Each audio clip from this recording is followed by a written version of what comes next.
So, good morning, all of you. We are discussing about the subject thermal engineering. This is a fifth semester BTech mechanical course. So, what we have discussed in the previous class, we have discussed about the Carnot cycle and the Rankine cycle, and we have calculated the efficiency of Carnot cycle and Rankine cycle. Also, we have solved some numericals based on Carnot cycle and Rankine cycles. Now, the question is how to increase the efficiency of Rankine cycle. What is the procedure or what is the process to increase the efficiency of Rankine cycle, right? So now the today's topic is reheat and regenerative cycles. So how can we increase the efficiency of Rankine cycle? The first point is lowering the condenser pressure, right? Superheating the steam to high temperatures and increasing the boiler pressure. So these are the three conditions to increase the efficiency of Rankine cycle. See, if you are increasing the boiler pressure, suppose we are increasing the boiler pressure, that will increase the thermal efficiency of the Rankine cycle, but it also increase the moisture content of the steam in a in a turbine, steam turbines. That is unacceptable.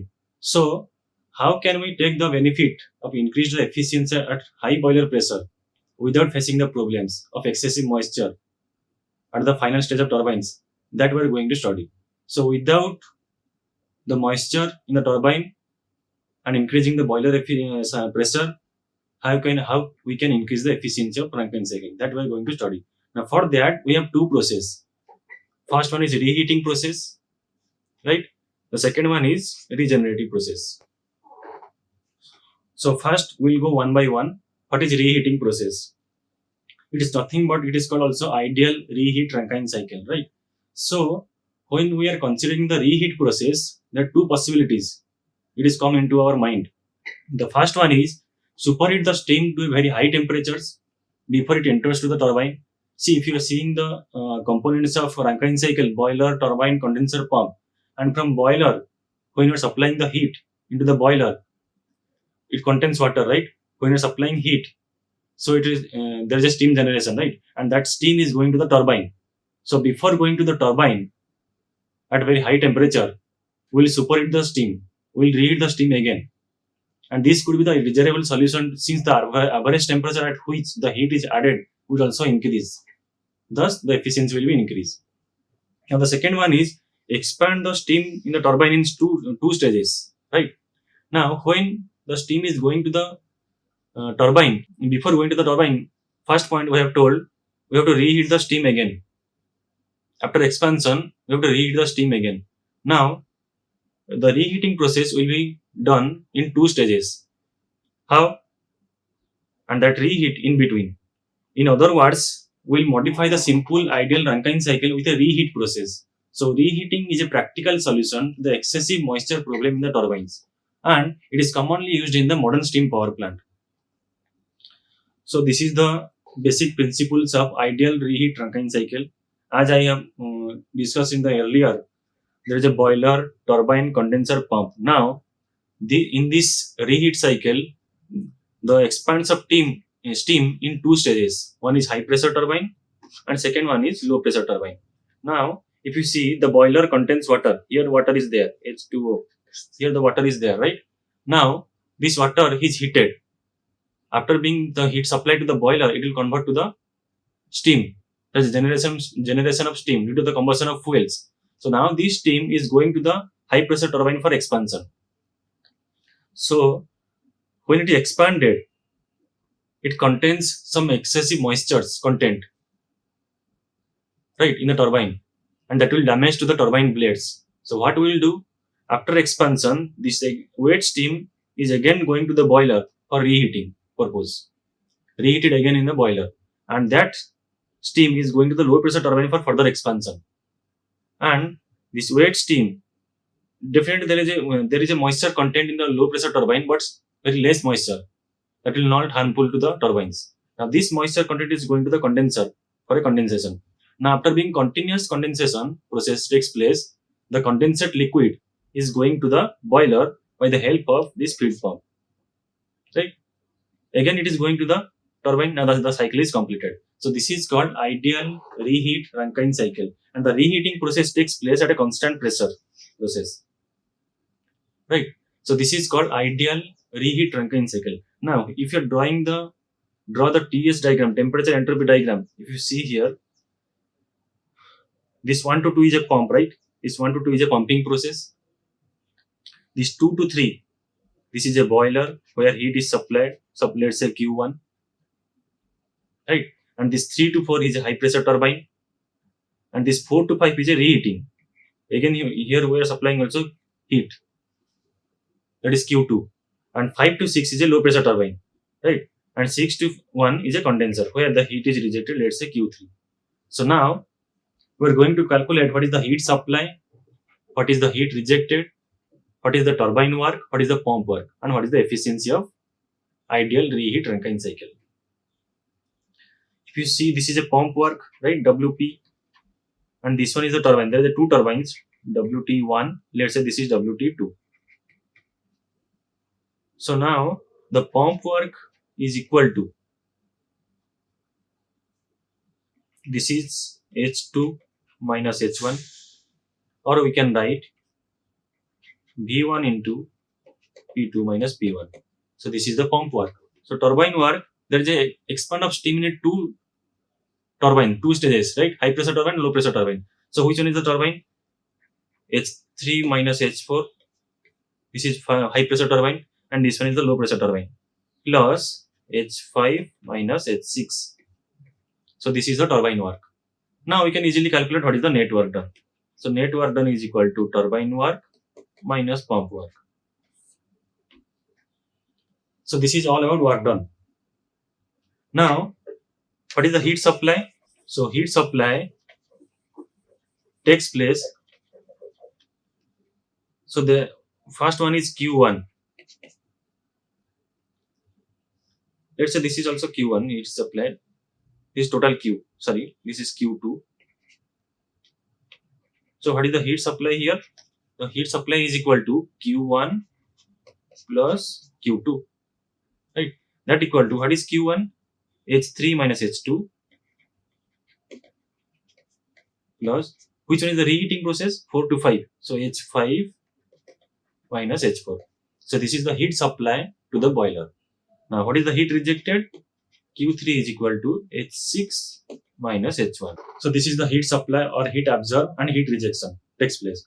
Now the efficiency of ideal reheat Carnot cycle, that is equal to net work done, turbine work minus pump work by heat supply Q. So turbine work is your H3 minus H4 plus H5 minus H6, right? Minus pump work is H2 minus H1 divided by heat supply is your H3 minus H2 plus H5 minus H4. So this is the efficiency of ideal reheat Carnot cycle.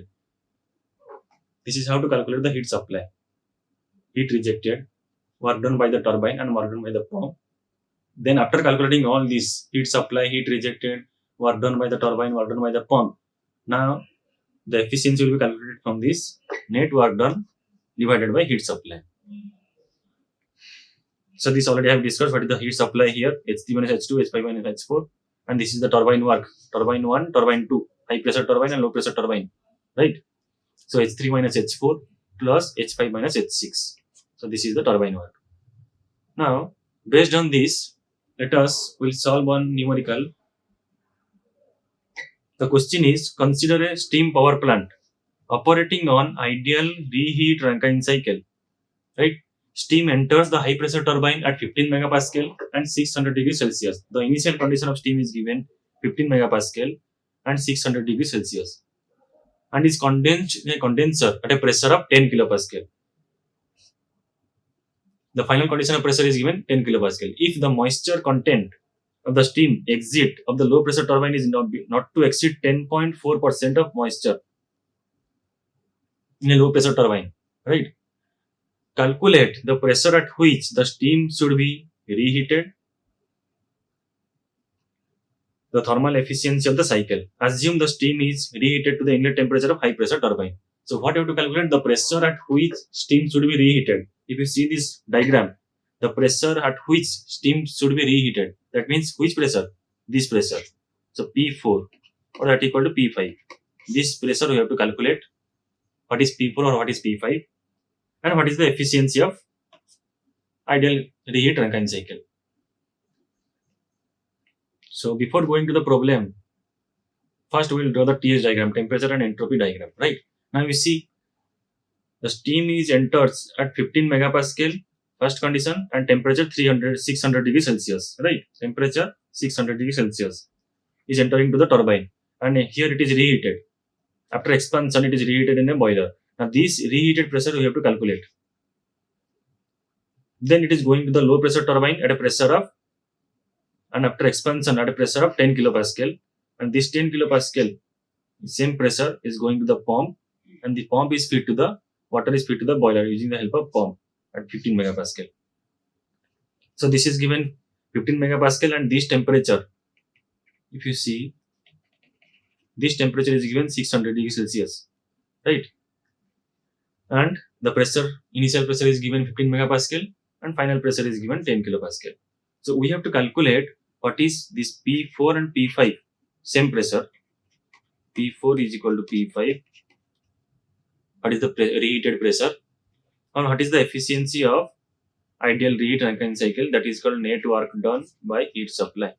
So before that, you have to calculate the pressure and heat supply and net work done. That is turbine work and pump work. We should know what is the specific enthalpy at each point. What is the specific enthalpy at point 1, 2, 3, 4, 5, 6? That we have to calculate. What is its specific enthalpy at each point? At each point. That we have to calculate. Because after calculating the specific enthalpy only, we should calculate what is heat supply. What is the net work done? What is heat supply here? H3 minus H2 plus H5 minus H4. Definitely require specific enthalpy. Right? So now we'll go one by one. If you see at state point 6, that is in wet steam, in this region, liquid vapor region, this point. So at this point, only pressure is given 10 kilopascal, and one more question, this is given at this point. The moisture content of the steam at the exit of the low pressure turbine is not to exceed 10.4%. Okay. So at the exit of the turbine, that is X6, the moisture content of the steam is 10.4%. So how many percent dry? So X6 is equal to 100 minus 10.4. That equal to 89.6%, right? But that is nothing but 0.896. So at this state point 6, the pressure is given 10 kilopascal, and the dryness fraction is 0.896. So these are the two conditions is given. So we have to calculate what is H6. H6 already you know. H6 is equal to HF plus X into HFG. Right? So at pressure 10 kilopascal, this is 10 kilopascal. What is HF? At pressure 10 kilopascal, what is HFG? And the dryness fraction is given 0.896. Put it here. You will get the value of H6. Right?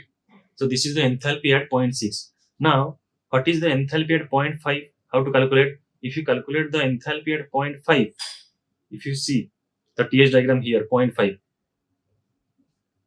only the one condition is given, temperature is given only here. If you see 600 degrees Celsius, there is no pressure because this pressure we have to calculate. What is P4 and equal to P5? This pressure we have to calculate. At this point, we don't know the pressure. We have known only single parameter, that is temperature, 600 degrees Celsius. But we require one more parameter to calculate the enthalpy at 0.5. Right?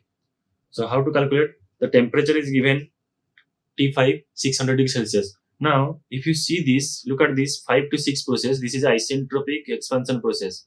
That means S5 is equal to H6. Right? So already these 6 conditions, we know the pressure, we know the dryness fraction. So same procedure, what we have calculated enthalpy, we calculated H6 specific entropy, that equal to SF plus X into SFG. Now this SF at 10 kilopascal, SFG at 10 kilopascal, and this dryness fraction is 0.896. Right?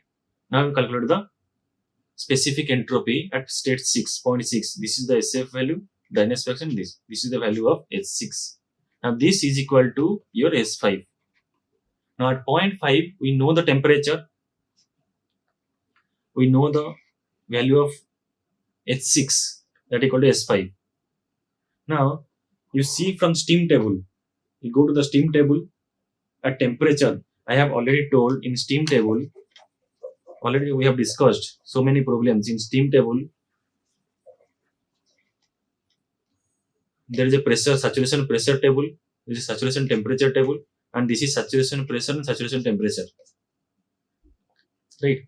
Now go to the steam table, see the steam table, you see where is the temperature 600 degrees Celsius.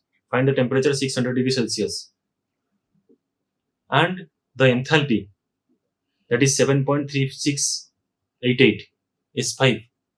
You see the temperature, see this is a, if you see here, pressure temperature, and the at corresponding temperature there is a value of, at corresponding temperature in steam table, if you see there is a value of, if you see there is a value is given here, specific volume, VF, VG, SF, SG, and HF, HG, all values are given. So now going to the steam table, see at 600 degree temperature and the entropy, the 7.3688, we have to correlate this temperature and entropy. You see the temperature and entropy where it is nearly, if the value is not available, this value, you see the check the nearest value, 7.35 or 38 like that, or 7.4. Now for that temperature and that entropy at the corresponding pressure, this pressure we should find out, that is called P5. From steam table, we go to the temperature 600 degrees Celsius and the entropy is 7.3688, and the corresponding value of these two. If you see, look at this table, these two temperature and specific entropy and the corresponding pressure is called your P5, and that equal to, that is equal to P4. So this is our requirement. Calculate the pressure at the reheating process or reheated pressure. So the reheated pressure is about 4 megapascal, it will comes. So after calculating pressure, then you can easily calculate the enthalpy, H5. How? At pressure 4 megapascal and temperature 600, this is a superheated steam. If you see at pressure, there is a pressure table, temperature table, and pressure temperature table, steam table. You see here at pressure 4 megapascal and temperature 600 degrees Celsius, what is the corresponding enthalpy?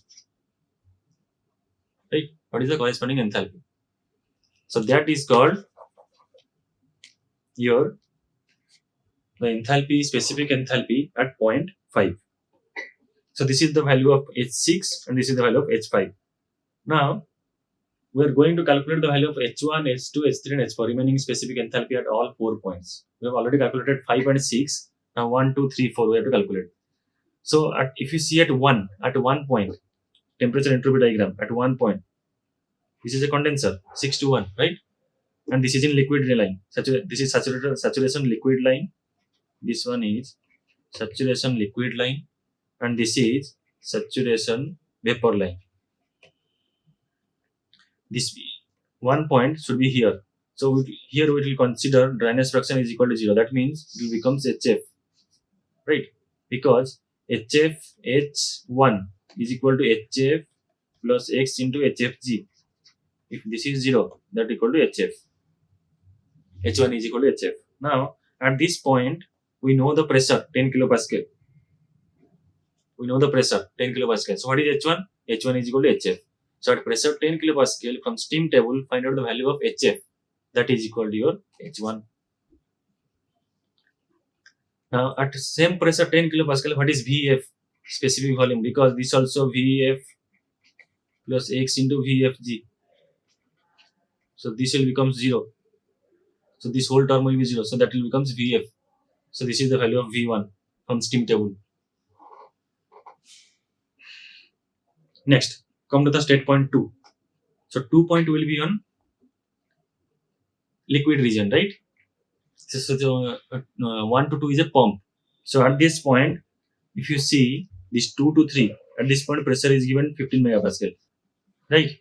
So your pump works, already I have told the pump work is equal to V1 into P2 minus P1. So what is V1? Already calculated 0.00101 whole into P2, 10 kilopascal, right? Minus P1, 15 megapascal, convert to kilopascal, 15,000, right? 15 megapascal, yes, 15,000. And V1 already known. Then calculate the pump work. What is pump work? So this will be the pump work. And this pump work is equal to H2 minus H1. So what is H2? Equal to H1 plus pump work, right? So this is equal to H2 is equal to H1 plus pump work. H1 already calculated 191.81. So pump work should be 15.14. We will get the value of H2. So this is the value of H2. How we calculated. Now coming to the state point 3.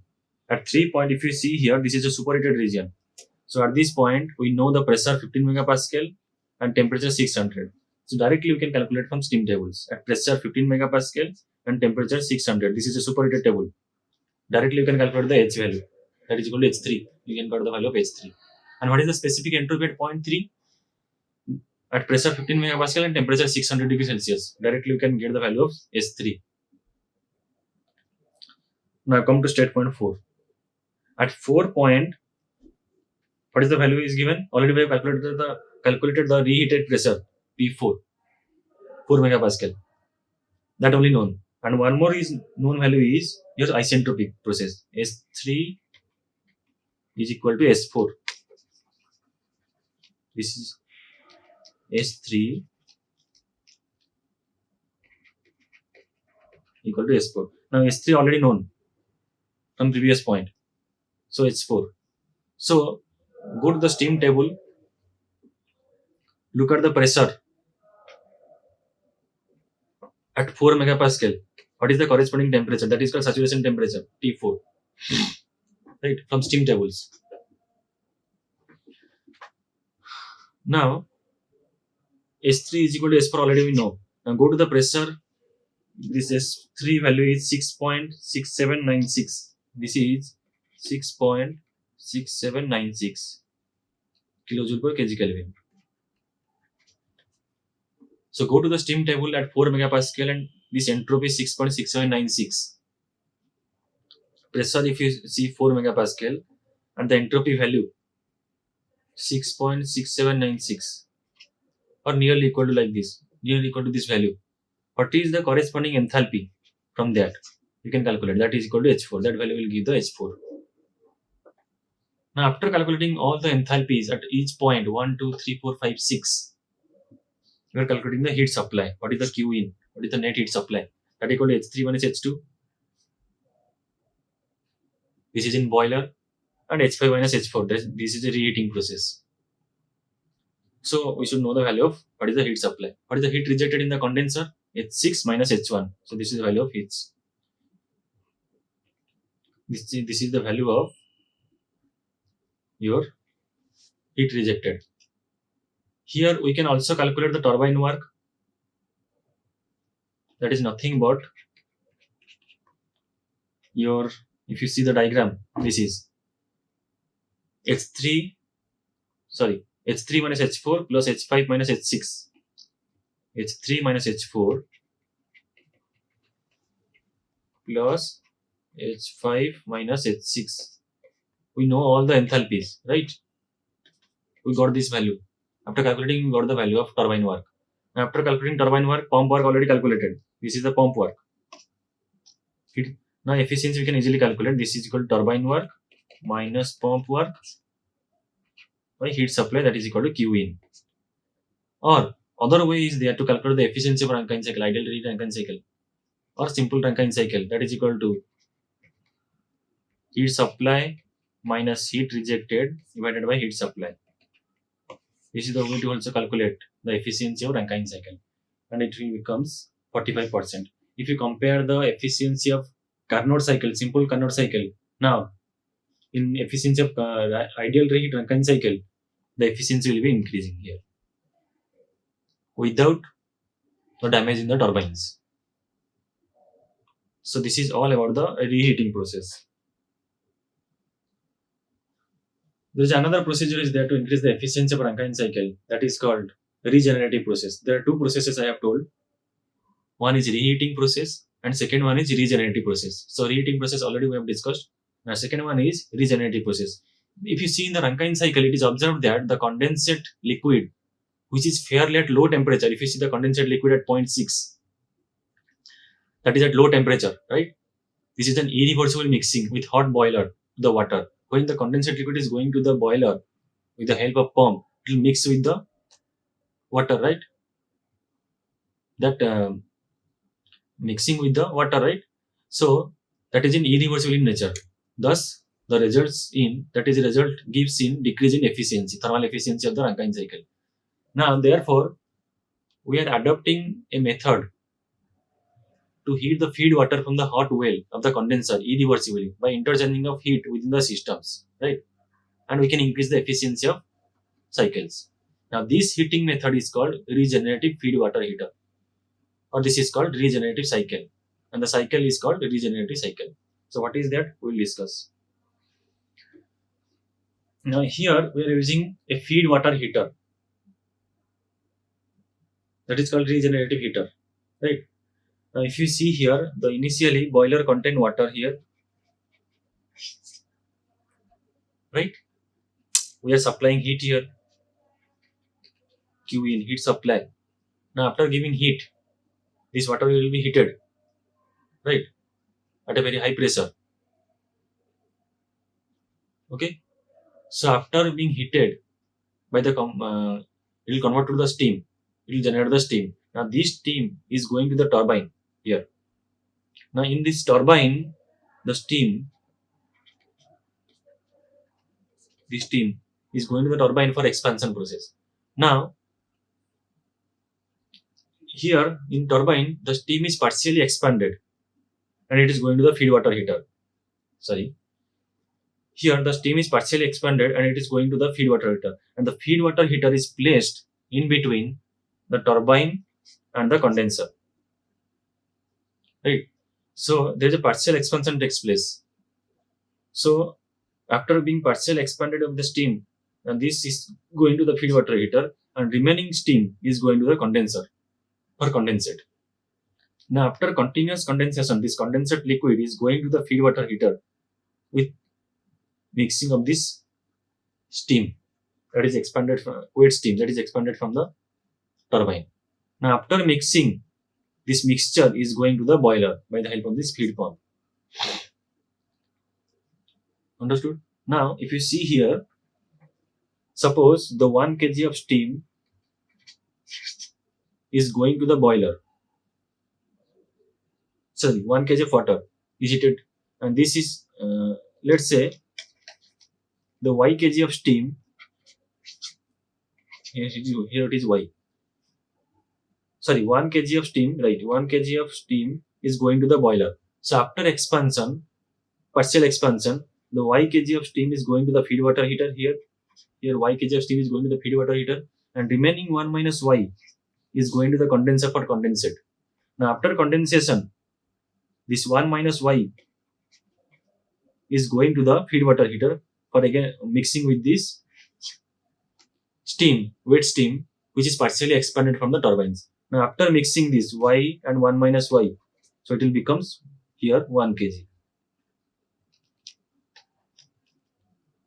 Becomes 1 kg. Again this 1 kg of steam is going to the boiler by using the help of this feed pump. Again, this 1 kg of steam is going for the expansion, the turbine. Now this cycle is completed. So this is the regenerative Rankine cycle. Now if you see here, we are using two pumps. Why we are using two pumps? If you see, after partial expansion, it is going to the condenser, and this condensate liquid is going to the feed pump. How it is going to the feed pump? Using the pump 1. We require pump to feed the water into the feed water heater.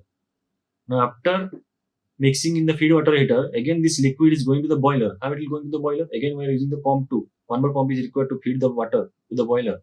So this is pump 2. That's why there are two pumping process. One is 1 to 2 here. Here it is Isentropic pumping process. S1 is equal to S2.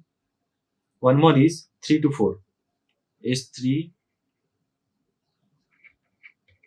is equal to S4.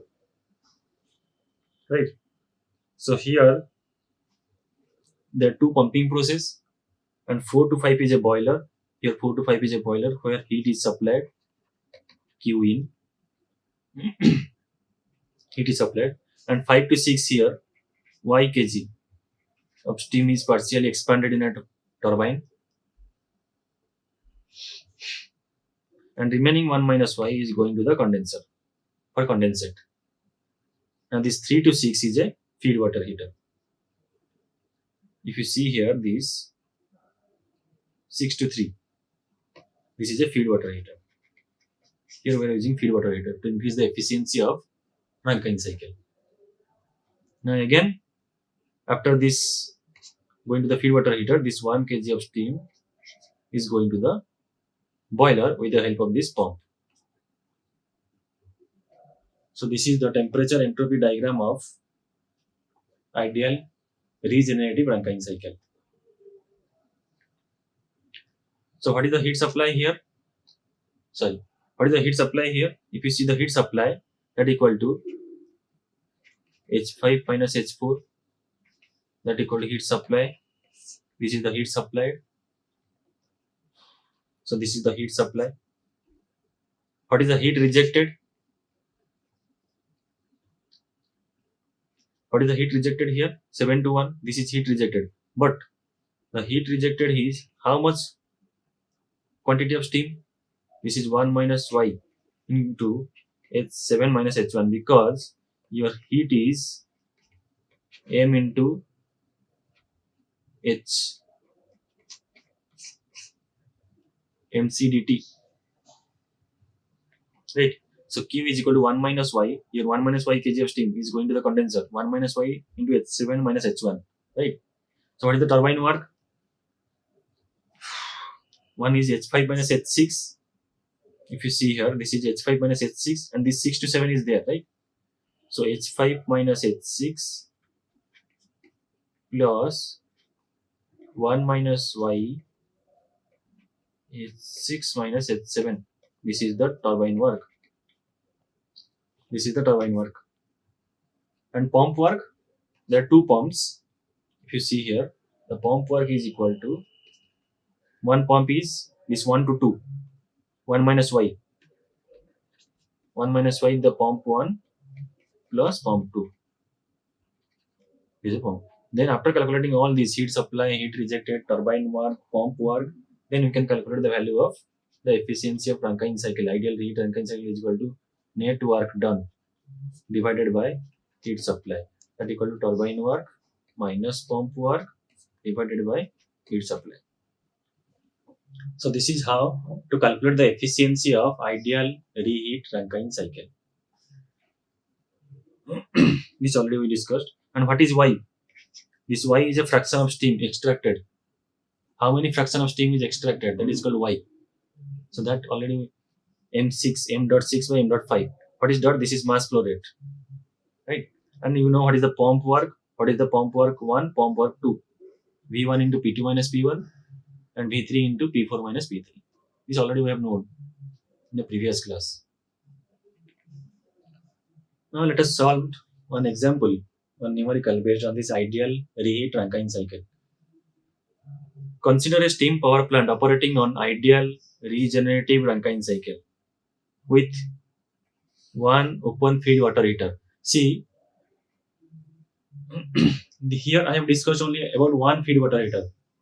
there is also a double feed water heater or triple feed, or 3 feed water heater is also available. So here I have discussed only 1 feed water heater, right? So based on this, we'll solve one example.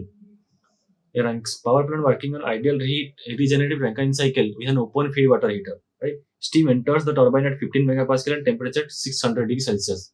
The initial temperature is given 15 megapascal and temperature 600 degrees Celsius and is condensed in the condenser at a pressure of 10 kilopascal. So some steam leaves the turbine at a pressure of 1.2 megapascal. This is the feed water heater partial expansion at a pressure of 1.2 megapascal and enters the feed water heater, right? Calculate what is the fraction of steam extracted from the turbine, that is nothing more, that is equal to y, and what is the efficiency of ideal regenerative Rankine cycle. Before that, we have to draw this diagram, temperature entropy diagram. Here there is a heat supply in a boiler at a 15 megapascal initial condition, 600 degrees Celsius. It is going to the turbine. After partial expansion, it is going to the feed water heater at a pressure of 1.2 megapascal. And remaining, question is given 10 kilopascal. Remaining is going to the condenser at a 10 kilopascal. And same 10 kilopascal is going to this feed water heater. Pumping process. If you see here 1 to 2 and here 1.2 megapascal and same 15 megapascal is going to the boiler. Now, we have to calculate what is the heat supply, heat rejected, turbine work and pump work to calculate the efficiency, and what is the value of y, fraction of steam extracted. Now, before that, we have to calculate what is H1, what is the specific enthalpy at each point, what is H1, H2, H3, H4, H5, H6 and H7. All enthalpies you have to calculate at each point. So at state point 1, if you see, this is very easy to calculate at state point 1 and state point 3. Here, H1 is equal to HF because your dryness fraction is 0, and H3 is equal to HF, dryness fraction is 0. So what is this pressure? 10 kilopascal, right? So at 10 kilopascal, what is the value of HF? You can easily calculate. That is called H1. And what is the value of VF? That is equal to your V1, specific enthalpy.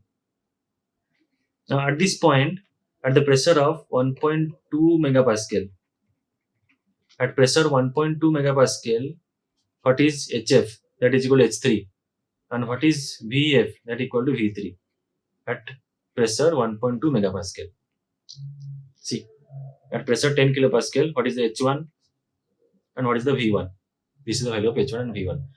And if it's going to the state point 2, we know the pressure at temperature at state point 2. This is 1.2. But here, one more data is S1 is equal to S2. And S7 is equal to SF. That also you can calculate from steam table at 10 kilopascal. What is S1? So, this is right. Then after calculating S1 is equal to S2, calculate the pump work 1, V1 into P2 minus P1. So P2 already we know 1.2, sorry, 1.2 megapascal, and this is 10 kilopascal, right?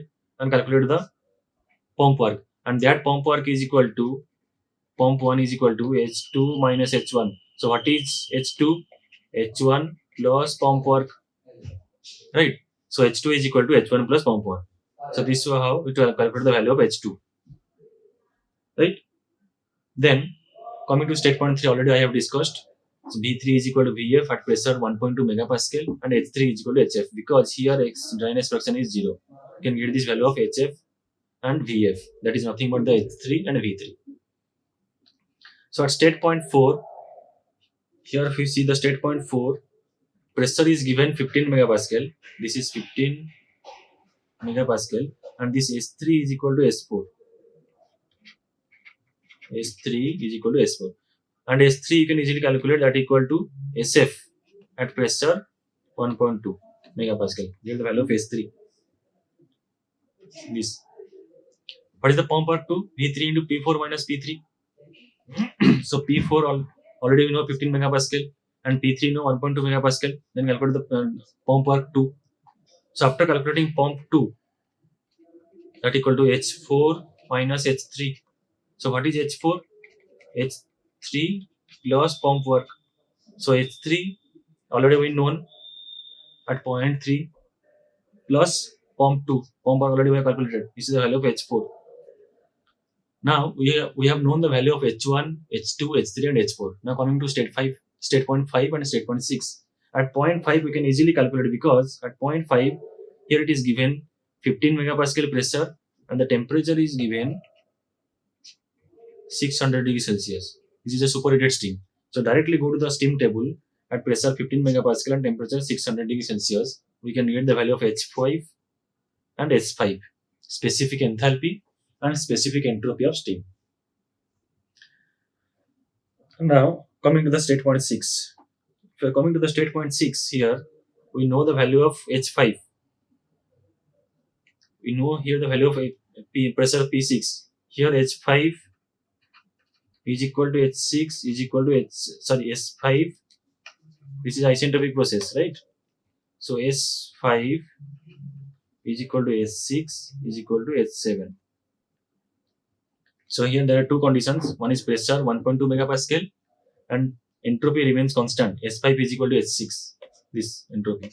S5 is equal to S6. Now from steam table you see what is the corresponding pressure 1.2 megapascal and where is the entropy S5, the value of S5. This is the value of S5. Where is the value of 6.6796? That corresponding value of enthalpy, that is called H6 from steam table. Now coming to H7. At a point 7, we know only the pressure. If you see here, at this point we know the pressure. We know the pressure, but we know the entropies. One more condition is we know the specific entropy. S5 is equal to S7. Now what is H7? S7 is equal to SF plus X into SFG. So from this, we have to calculate what is X, dryness fraction at 0.7. That equal to H7 minus SF at SFG. And this S7 is equal to S5. Already we have calculated. Right? And what is SF?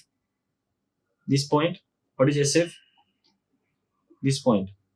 SF at pressure 10 kilopascal. Right? So from steam table at pressure 10 kilopascal, what is the value of SF and what is the value of SFG? So after calculating the dryness fraction, calculate H7. That equal to HF plus X7 into HFG 7.